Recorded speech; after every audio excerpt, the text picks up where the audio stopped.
For the book Bear Snores On, you will have your bars in C pentatonic. Looks like this.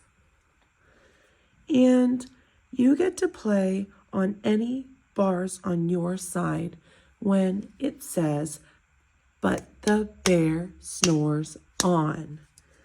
When it says in the story, "But the bear snores on," you get to play with your mallets, hands together on any two bars at the same time. Just like this. "But the bear snores on." Or it can sound like this. "But the bear snores on." Or it could sound like this. "But the bear snores on."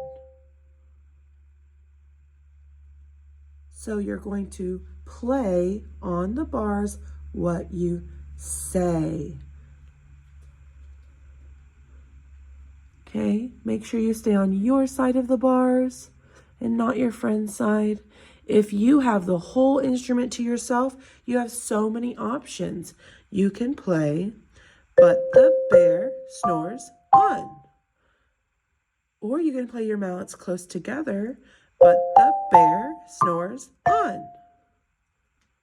It can be anything that you like as long as your hands are playing at the same time on two different bars and to the words that you say.